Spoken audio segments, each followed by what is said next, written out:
Rasulullah itu saiki misalnya sunat iki sadurunge Nabi Muhammad wis ana. Sejak Nabi Ibrahim akikah kekah wis ana. Apa sing dihilangkan apa nih? Kan wis jelas syariat ki piye. Gitu loh. Misalnya apa wis sing unsur Hindu misalnya apa? Mantra misalnya. Apa?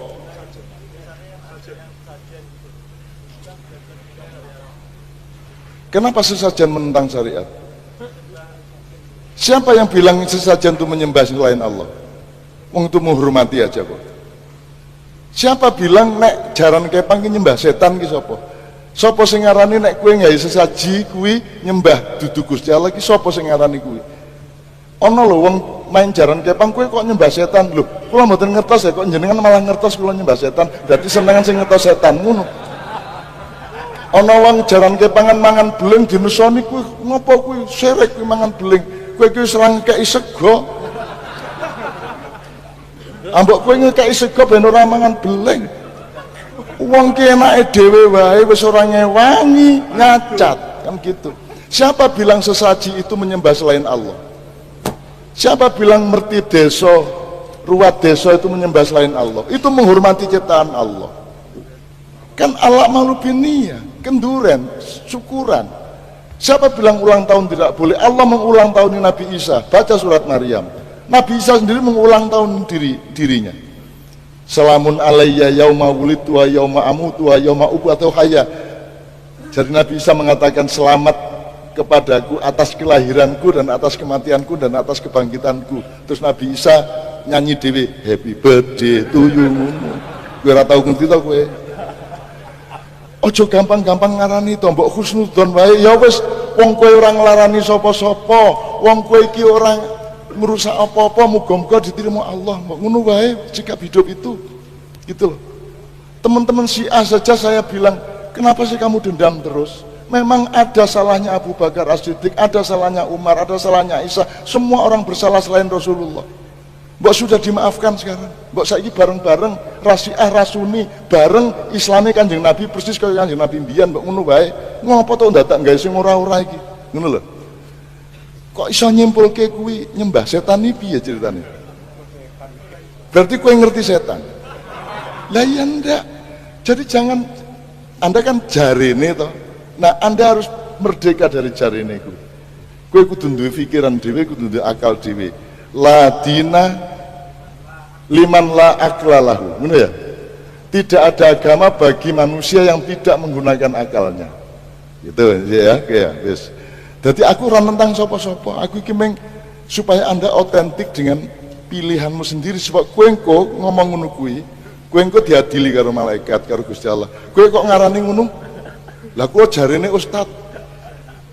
Lah piye ta kowe iki urip kok jarene ustaz? Ora piye mergo aku nulillahi ta'ala no. Mulane kowe kudu kenal Gusti Allah, maca Quran sak iso-isone. Al-Fatihah tok ya alhamdulillah. Sebendina kowe golek sak ayat delok terjemahane ku hayati. Meskipun kamu tidak akan pernah mengerti betul, tidak apa-apa, yang penting kowe tresno, yang penting kowe cinta. Belajarlah kepada trilogi cinta. Kapan no trilogi cinta? Terus gak apa-apa wis. Jadi kalau dalam tradisi agama itu silaturahim adalah menyambung sesuatu yang seharusnya tersambung. Agama yang masuk negara nggak konflik itu diantaranya paling spesial itu Indonesia. Karena para wali ini mendampingi kultur daerahnya, tapi tidak benturan. Misalnya kalau orang Jawa dulu pakai sesajen di sawah-sawah, katanya dimakan penunggunya. Ya penunggunya sawah itu kalau dulu ya pikirannya itu makhluk gaib. Di era modern ya penunggunya itu ya kambing, ayam itu. Jadi ya memang yang makan itu akhirnya. Tapi dulu itu aneh diistilahkan dimakan penunggunya. Kalimat penunggu itu apa ya gak jelas, apa dengan tanda petik apa penunggu betul gak jelas. Wali-wali datang tidak mengkafirkan itu, tapi terus dirubah jadi sedekah ke tetangga-tetangga. Jadi kultur itu nggak dilawan, tapi cukup diubah. Jadi makani demit menjadi sedekah ke tetangga. Nah cerita kurban juga seperti itu. Dulu tokoh-tokoh Quraisy penunggu Ka'bah itu dulu sudah ndak tauhid, sudah musyrik kalau dalam bahasa agama. itu di mana-mana termasuk kebutuhan pokok manusia. Itu kalau kumpul-kumpul itu makan-makan. Itu mulai dulu. Terus korbannya itu ya pasti perempuan mulai dulu. Jadi hanya bagian masak, boleh makan nanti ngenteni luwian itu, ngenteni bekas-bekasnya. Sehingga yang nyortir Abu Jahal CS itu. Jadi yang kurban harus hewannya bagus, spesial, bahkan nggak boleh dikawinkan. Hewan yang mau dikorbankan itu nggak boleh dikawinkan, nggak boleh pernah dikendarai, nggak boleh pernah dipakai bajak sawah dan sebagainya. Semuanya serba spesial. Nanti dikorbankan di Ka'bah. Yang dijual Ka'bah. Nah pertanyaannya, Ka'bah ini nggak memakan daging. Yang untung ya ketua-ketuanya ini. Karena Ka'bah tidak doyan daging. Dan itu ya di atas namakan Allah. Ini demi taqarrub ila Allah, demi itu. Sehingga mereka bilang wa qalu hadhihi an'amu wa harsun hijrul la yat'amuha illa man nasa'u bisamihim. Ini hewan korban harus spesial dan yang berhak makan hanya orang-orang spesial, yaitu para penunggu Ka'bah, para sadanatul bait. Tapi karena mereka sudah tidak benar, tidak jujur, Islam mau merubah tradisi itu.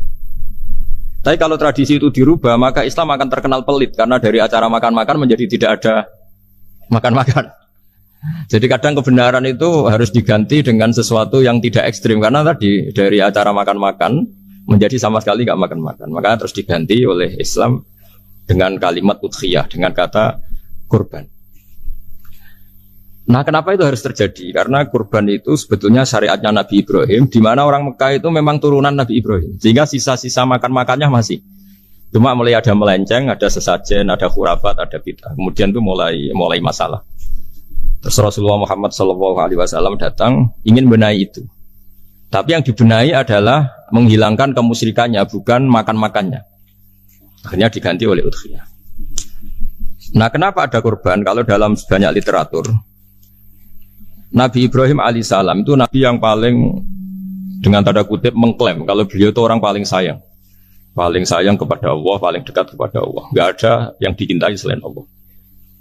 Beliau memaklumatkan itu baik secara lisan maupun di gemuruh hatinya, di bisikan hatinya, di detak jantungnya, pikirannya seperti itu. Pas itu beliau belum punya putra karena beliau termasuk lambat punya anak. Suatu saat ditakdir punya putra yaitu Ismail. Pas seneng-senengnya jalan, pas seneng-senengnya punya anak, sama Allah disuruh nyembelih. Anak kamu harus kamu sembelih. Ibrahim kaget. Kenapa ya Allah? Kamu adalah orang yang sering ngomong bahwa yang paling kamu cintai saya. Tapi setelah ada anak kamu, kayaknya enggak. Protes Nabi Ibrahim, Pak. Yang benar Gusti, iya harus anak kamu. Karena beliau kadung janji, kadung komitmen yang paling dicintai Allah, tidak ada yang lain. Saya akan mencintai engkau ya Allah, meskipun harus mengorbankan anak saya. Singkat cerita, terus disyariatkannya korban itu. Ketika Nabi Ibrahim berkomitmen melaksanakan perintah itu, Ismail juga mau nurut, terus sama Allah diganti oleh hewan kurban yang bernama kambing. Sehingga versi cerita itu bahwa Allah akan maklumi ketika orang mencintai Allah secara serius, bersamaan dengan itu orang juga mencintai anaknya dengan proporsi masing-masing. Itu di khazanah-khazanah yang saya baca. Versi kedua, tapi ini nanti nggak perlu dipertanyakan, itu versi yang paling baik, yang paling benar gimana? Yang tanya juga bid'ah, yang jawab juga bid'ah nanti. Karena itu wilayah yang kadung terjadi. Jadi kalau dalam ilmu hadis itu, kalau kadung terjadi, buat kamu unggulkan yang mana, tetap saja yang terjadi hanya satu, mau kelewat. Beda dengan istihad solusi. Karena mau terjadi ya kita uji coba. Kalau nggak cocok yang A ya cocok alternatif B, alternatif C. Kalau sudah kelewat, mau gimana? Kalau salah ya salah aja kan.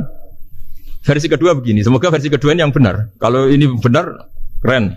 Nabi Ibrahim itu memaklumatkan diri. Kalau dalam bahasa Arab itu iddia itu mengklaim bahwa dia adalah orang yang paling sayang terhadap makhluk Allah, semua hamba Allah. Terus beliau diterbangkan ke langit. Diterbangkan ke langit, ke alam malakut, ya tidak usah ditanyakan, tanya terbang gimana, nanti ribet nanti itu. Setelah diterbangkan di langit, wa kadzalika nuri Ibrahim malakutas samawati wal ardh, diperkenalkan alam langit, terus dipertontonkan. Itu ada sekian hamba Allah yang nyabu, yang ngefly, yang dugem, pokoknya yang maksiat-maksiat itu. Ibrahim ditanya sama Allah, gimana itu mereka menurut kamu? Damirhum, habisi saja ya Allah. Mereka makan rezekimu, hidup di bumimu, tapi mereka tidak mengindahkan engkau. Matikan saja. Sama Allah diturutin. Jalan-jalan lagi sampai 3 kali peristiwa tempat-tempat maksiat itu dihabisin sama Nabi Ibrahim. Beliau minta sama Allah supaya itu dihabisin. Singkat cerita, terus beliau diturunkan sama Allah. Setelah diturunkan, ya Allah tidak jawab, tidak apa. Allah itu punya sunnah, punya tradisi. Dengan nabinya itu tidak jawab. Suatu saat Nabi Ibrahim disuruh bunuh anaknya, disuruh nyembelih. Protes kan? Buat samrotu fuadi. Ini kekasih saya, putra saya. Kenapa engkau nyuruh membunuh?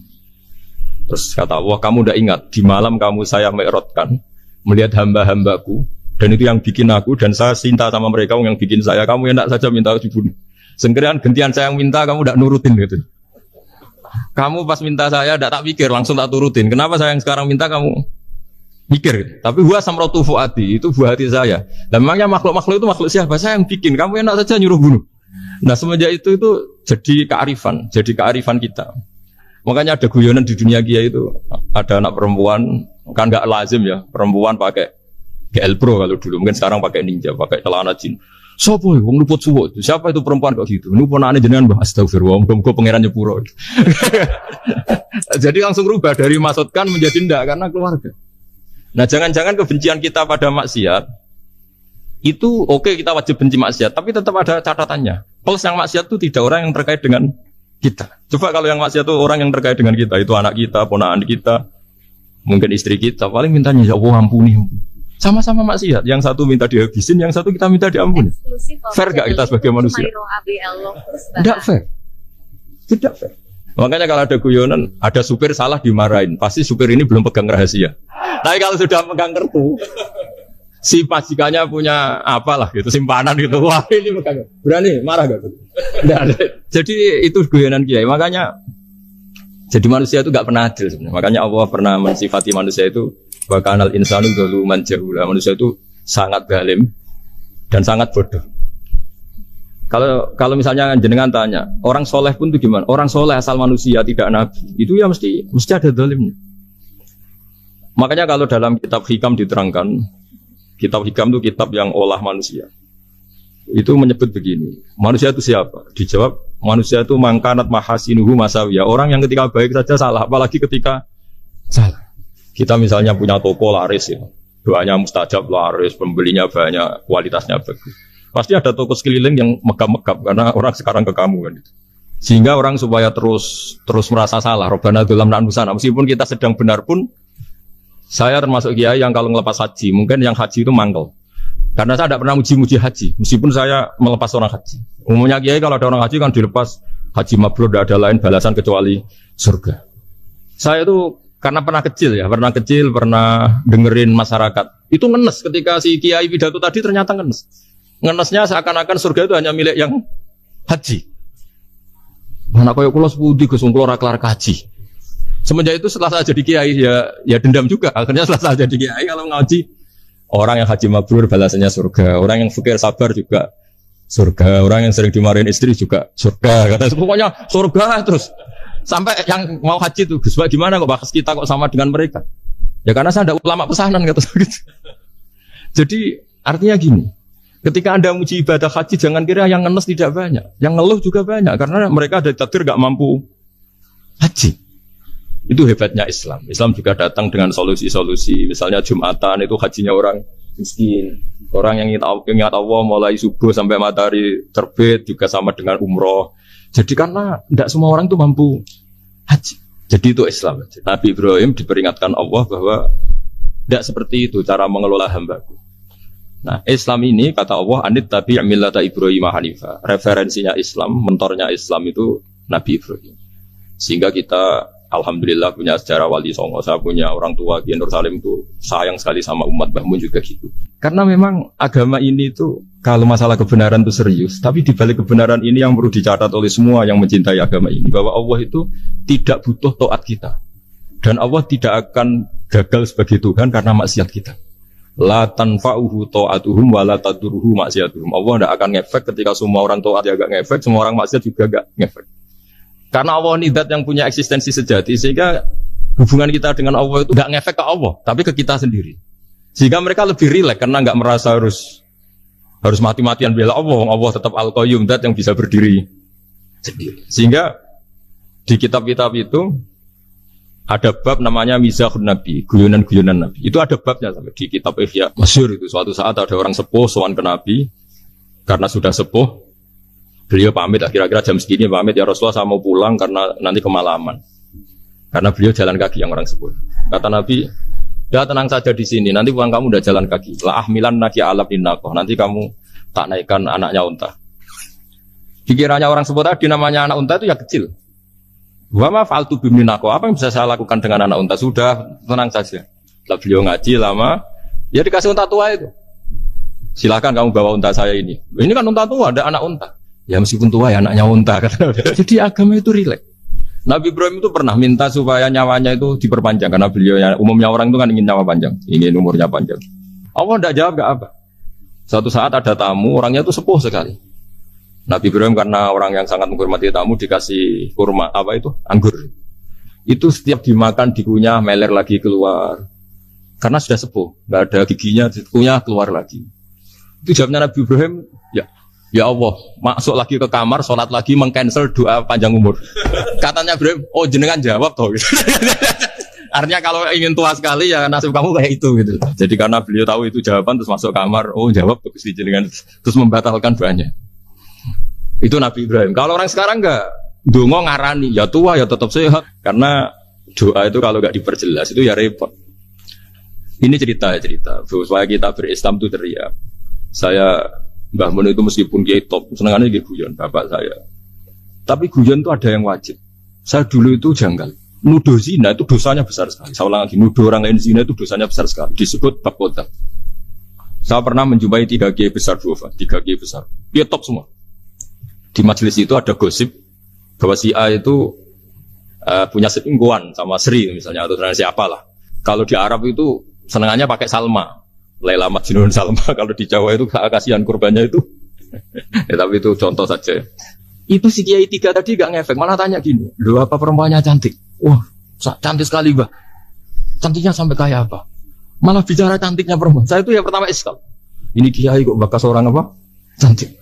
Orang ayu. Setelah majelis itu bubar, yang penggosip tadi ya yang gosip ini gak Kiai, yang pembisiknya ada Kiai, yang gosip ini gak Kiai. Cuma Kiai 3 ini posisi mendengar. Tapi malah tanya cantiknya.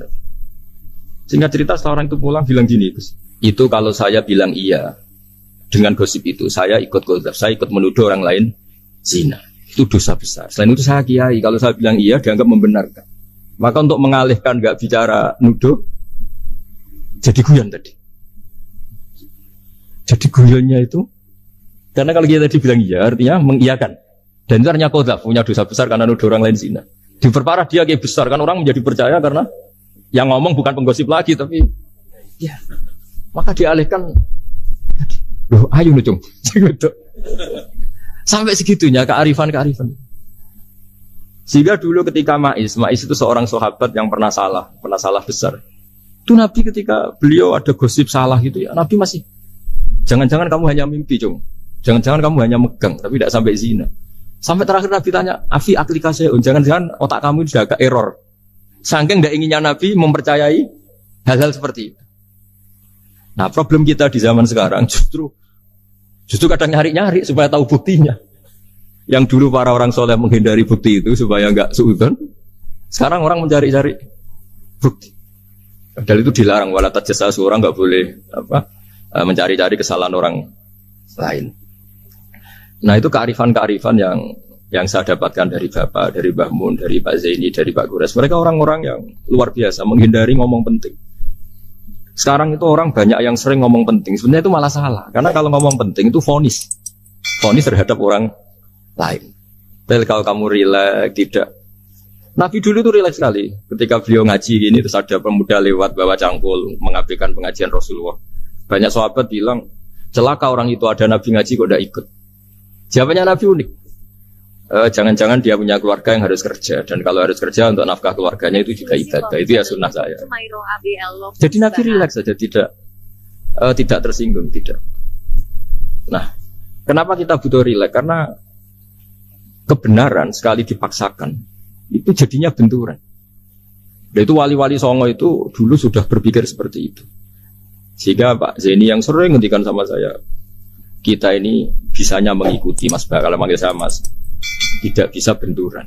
Sehingga tadi ada modifikasi dari sesajen menjadi sedekah, dari apa menjadi apa. Jadi tidak langsung benturan. Dan itu khazanahnya, bacaan-bacaannya banyak sekali. Termasuk peristiwa udhiyah tadi. Jadi dulu kurban itu dipakai ajang orang-orang tokoh Quraisy supaya dapat daging yang bagus di atas namakan Ka'bah. Jadi agama ini dijual mulai dulu. Kunane kuno agama ini dijual. Dan agama mulai dulu ya prospek. Ka'bah itu bisa menyedot wisatawan berapa, wisata religi. Sehingga dulu ada Ka'bah tandingan, perhitungannya juga ekonomi. Jadi mulai dulu itu ya sudah seperti itu, mau apa memang Allah bikin dunia seperti ini. Jadi dulu, mulai dulu agama itu ya, sampai orang Yahudi gak mau iman sama Nabi ya, pikirannya sederhana, kalau saya tokoh banyak yang sowan, banyak yang ngasih-ngasih. Kalau saya ikut Muhammad, saya anak buah, yang ngasih saya siapa? Ya? Jadi perhitungannya juga ekonomi. Jadi ketika Abraham mau bikin Ka'bah tandingan, itu perhitungannya juga ekonomi. Jadi ribet kan memang kalau manusia itu sudah ribet. Tapi Islam ini datang bukan untuk itu, tapi memaklumi itu. Itu hebatnya Nabi Ibrahim. Ketika beliau berdoa, ya Allah, keluarga kami saya tempatkan di Mekah. Rabbana liyuqimus sholata faj'al af'idatam minan nasi tahwi ilaihim warzuqhum minas samarat. Cuma menurut Islam dibalik, ya Allah, kita ini ingin anak-anak kami ini bersujud kepada Engkau, ingin anak-anak kami ini melakukan sholat. Tapi mereka ini manusia, yang untuk ketahanan hidupnya butuh makan, butuh rezeki, butuh ekonomi. Maka tolong ekonominya dijaga ya Allah. Jadi dibalik, demi sholat, menjaga ekonomi. Jangan dengan demi ekonomi meninggalkan sholat. Jadi dibalik, jadi demi sholat, menjaga ekonomi. Juga termasuk menjaga politik. Andaikan tidak ada orang Islam yang cakap politik, terutama yang soleh-soleh. Kemudian negara bikin aturan ala mereka. Sholat dianggap larangan, pengajian dengan larangan, juga repot. Makanya mulai dulu kiai-kiai itu ya politik, karena nggak ingin negara ini diatur oleh orang yang anti sholat, anti agama. Karena kalau negara terserah yang sedang jabat, kemudian yang jabat tidak soleh, bisa nganggap maksiat-maksiat tidak ilegal, yang pengajian justru ilegal. Nah, di sini kenapa banyak orang-orang soleh dulu ya rata-rata ya berpolitik mulai sebelum kemerdekaan sampai setelah kemerdekaan. Jadi itu ada filosofinya. Nah, bahwa ada oknum-oknum yang tidak seperti itu ya monggo, itu oknum. Tapi sebetulnya awal-awalnya kenapa banyak orang soleh yang politik, karena nggak ingin negara ini dipimpin oleh orang-orang yang anti agama, anti kebaikan. Sehingga berkahnya apa? Berkahnya negara ini berkonstitusi secara Islami. Meskipun tidak negara Islam, tapi tadi hak asasi manusia terjaga, hak belajar, hak beragama, hak ibadah. Coba bayangkan kalau kita jadi korut, Korea Utara kan pusing. Itu uniknya, lagi-lagi ini cerita uniknya. Itu mulai dulu itu tidak ada benturan. Ketika ada Masumi, ada Partai NU, ada macam-macam. Muhammadiyah datang di Jogja itu Mbah Ahmad Dahlan itu teman dekatnya Mbah Hasyim. Saya tahu banyak tentang, namanya dulu Darwis. Itu dulu ngajinya sama pernah buyut-buyut Qiyami di sini. Dulu ngaji Mbah Soleh Darat, Mbah Ahmad Dahlan sama siapa itu Mbah Hasyim. Ketika di Mekah yang Mbah Ahmad Dahlan ngaji Syekh Khotib Minangkabau itu ya sama Mbah Hasyim. Nah kebetulan Mbah Ahmad Dahlan hidup di Jogja yang zaman itu sudah khurafatnya kayak apa, karena ada sistem agama yang sangat, menurut beliau sangat jauh dari Islam yang murni. Terus beliau revolusinya seperti itu. Yang Mbah Hasyim nampak di Jombang. Nah itu kan murni ilmu sosial, murni muqtadul khalq. Terus beliau punya metode yang berbeda, tapi nggak masalah, mulai dulu nggak masalah. Kemudian jadi kalau yang kadang-kadang memasalahkan tuh ya memang yang nggak tahu masalah. Sebenarnya dulu tuh ya biasa aja, karena ya itu urusan metode, urusan. Saya teruskan masalah ukhiyah. Jadi yang diceritakan Nabi Ibrahim tadi bahwa benci seseorang kita atas namakan maksiat itu tidak segampang itu, karena jangan-jangan kebetulan yang maksiat itu keluarga kita. Apakah kita punya kebencian yang sama saat yang maksiat itu keluarga kita, atasan kita, teman kita? Ya kayak tadi. Kalau saya corong jodi belenjani janji, ada orang janji sama saya nggak tepat waktu, saya bisa marah, itu pasti sebabnya jelas. Itu bawaan saya nggak berjasa sama saya. Kalau kata dokter Klik nggak cantik. Intinya Nabi Ibrahim itu coba kalau yang maksiat itu anak kamu berharap saya ngasih tobat kan? Bukan langsung tak habisin kan? Intinya Allah ingin bilang ke Nabi Ibrahim, andai kan yang maksiat itu anak kamu, ingin saya menghabisi apa tak kasih tobat? Ya kasih tobat ya.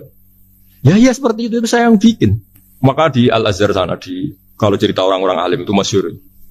Ada tempat maksiat, mau dihabisin sama orang-orang yang sangat keras. Ketemu Syekh Mutawalli Sarawi, ditanya, andai kan mereka mati saat maksiat, itu mereka ke surga apa ke neraka? Ya ke neraka. Ditanya sama Syekh Mutawalli, kalau mereka ke neraka, akan ada dzalika muradan Nabi? Apa seperti itu yang digadaki Nabi, umatnya mati terus masuk neraka karena belum tobat? Tidak, Nabi inginnya mereka tobat dulu. Ya sudah, jangan dihabisin. Kamu berproses ikut mentobatkan mereka. Kebetulan ini mau mendengar. Jadi kita lunak, kita baik itu ya semuanya ingin Allahum yarji'un, semoga mereka kembali, mereka tobat. Bukan lunak dengan arti mengakui maksiat itu satu kebaikan, itu yang bahaya. Kalau lunak sampai mengakui itu apa maksiat itu kebaikan, itu bahaya sekali. Tapi kita lunak karena kita ingin berproses untuk bertobat. Karena tadi kalau kita punya nurani itu mesti, andai kan yang maksiat itu anak kita atau teman dekat kita atau orang yang berjasa sama kita, apa kita bisa tegas? Kira-kira gimana? Waqat adabbahu ta'ala khalilahu Ibrahim fi ba'di mawatinihi al-azimah. Jadi Allah kalau dalam bahasa Arab memberi teguran itu namanya takdib.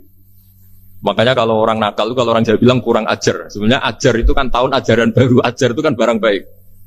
Ya kan disebut tahun ajaran baru. Pengajaran, ajar itu kan barang. Tapi kalau kurang ajar berarti kurang baik. Itu bahasa Arabnya orang yang kurang ajar perlu diajari. Itu kan orang Arab bilang ditakdib, diwarai toto kromo, diadabkan. Jadi belum punya adab diadabkan.